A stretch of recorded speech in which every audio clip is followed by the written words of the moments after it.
Welcome back. The Apple event is underway with Apple revealing the first major redesign in half a decade. Our next guest says while Cook has delivered operational excellence, the next phase needs Jobs-esque vision. Let's bring in Toney, founding managing partner at Plexo Capital. He is also a CNBC contributor. Lo, great to have you here. Thanks for having me. Sounds like a pretty high bar to be Jobs-esque. So what exactly do you think that entails? Well, I think when we look historically, Jobs was a radical innovator. The ability to be able to set the stage for what has become table stakes for smartphones. No keys and having a big screen, the ability to integrate all the different apps. I mean, that was really setting the stage. Now, for Tim Cook, he was the right place, the right time, because he has been able to do flawless execution, right? So Jobs was magic, and then Cook is execution. But now the question that I think a lot of analysts have, especially after looking at the AI launch last year, is does Apple need to return to a more product-focused desire so that they can have the radical new experiences that Jobs was known for delivering? I think some analysts would have argued that Apple needed that earlier in Tim Cook's tenure. It's not that easy to have Jobs-esque vision. Otherwise, they would have had Jobs-esque vision a couple of cycles ago. So how does the execution guy, Tim Cook, all of a sudden flip the switch and say, you know what, we're going to have vision now, we're going to deliver products? Yeah, it's tough. And like you said, it's a high bar, right? Yeah. And so I think what we look at is we look at the ability to be able to leverage the team and to be able to, I think the AI piece is going to be very important because I don't know if it's going to have the ability to have a hardware-driven super cycle again. I think what we're going to need to see is integration of a killer software app, and I think AI might be that. Now, what the analysts don't want is for this to be a Siri 2.0. Because if you think about Siri, that was Apple's first foray into AI, and they led with that, but then the iteration, the innovation cycle stopped on Siri, and then Google and Amazon, I think, really outpaced them. So I think what we'll need to see on the AI front is integration into that new hardware that gives us something magical, and that's probably not limited to just generative AI. It's probably agentic AI, the ability to actually take a task and go out multiple steps to have that complete for you. That's magic.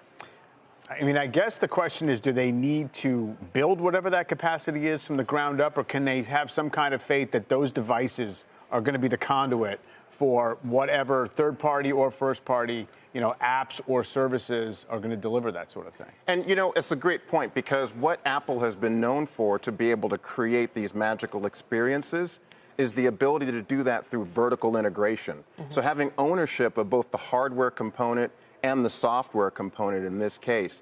And I think that's the question.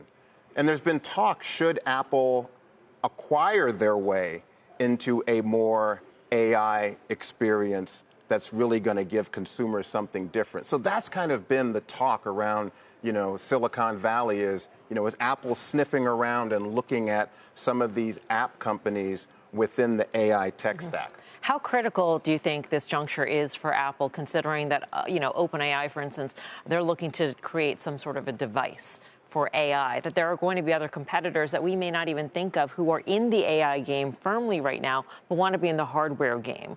Where can we see the competition? And do you think there is a chance that Apple could lose its mantle? And I know that, that's almost like blasphemy to say, but I mean, we said that about BlackBerry, and people thought, BlackBerry would have been around forever, and where is it now? Not in our hands, that's for sure. And that's the perfect analogy, BlackBerry, right? So when you look at that leadership they had and then they lost it, and it was because of the radical innovation at the time of the iPhone. And so I think that's really the question. And we're going to see more and more competition. We're going to see the competitors getting better and more savvy. They're already leading in some instances with foldable smartphones, so Apple's lagging.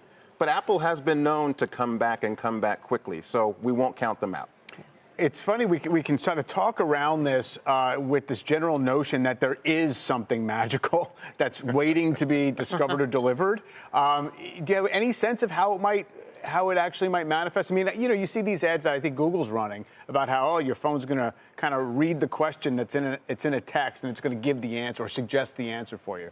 I mean, that's handy, but I'm not sure if it's magical. Yeah, and when we think about, let's look at facial display, the recognition to be able to unlock your phone. I mean, those kind of feel like magic, and that definitely, in Apple's case, was tied to the hardware. So to answer your question about how that will surface, like how will AI surface better, I think it's going to be the ability to kind of take a task and take it in multiple steps. And then the question becomes, what's that user experience look like for the consumer? And then the good news, going back to your point about competition, Apple has the installed base that's passionate about their products. And so that's a good place to start. Yeah.